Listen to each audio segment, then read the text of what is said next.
So I'm pretty new to collecting Pokemon cards. I only started back in November of last year, and because I've been posting Pokemon shorts on this channel, a channel that's mostly known for MMOs and challenge content, I thought it made more sense to actually explain to you in a video how I got into this and what I even collect. For those MMO enjoyers that watch the channel, don't fret. More MMO content is coming soon. But this has always been a variety channel, since its inception back in 2011. And I like being able to share things that I'm genuinely into. And a big part of that for me right now is Pokemon cards. So like most online, I'm a Pokemon enjoyer.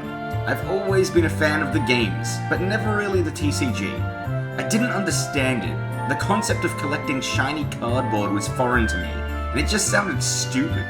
Some of you may know, however, that a few years back I started development on my own trading card game, Guardian Realms. It was, and still is for me, a serious project I'm working on. But the irony was that I'd never actually really been interested in trading card games before. At least not before making my own. Over time, I got curious about how other games work, and what their community was like. I thought Pokemon was the most obvious first place to start, to effectively get a read of the target audience of my game. So the first real time that I dived into this hobby came from watching a YouTuber, Alex. My suicide story. Like, it must not be a good suicide story if you can tell it. As I've spoken about. Watching some of his videos on Pokemon made it feel a bit more approachable for me, as he was also pretty new to the hobby. And then, one day, I bought a pack from a vending machine I spotted on a night out in the city, opened it on stream, and just thought, yeah, this is actually pretty fun.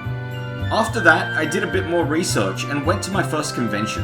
I began picking up some art rares that I really liked the look of.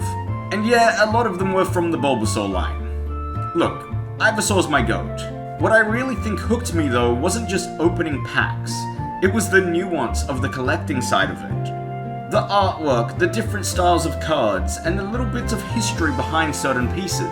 That's a big reason why I got into the banned art cards. So for those that don't know, Pokemon has a series of cards that were all banned for various reasons. And I really like that these cards have a bit of a story behind them. It makes the whole hobby feel much more interesting rather than just chasing the big expensive stuff. So at this point, my collection's kind of split into a few different lanes.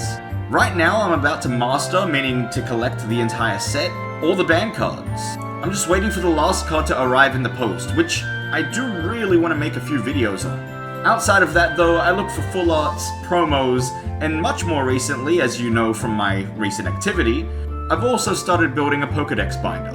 I think the biggest surprise to me in all of this is how quickly I started genuinely caring about it, especially coming from a previous viewpoint. It stopped feeling like collecting little bits of cardboard that happened to be shiny, and turned into a hobby that I actually think about daily, enjoy building, and can share in that joy with many others. So yeah, that's why Pokemon content is showing up on the channel.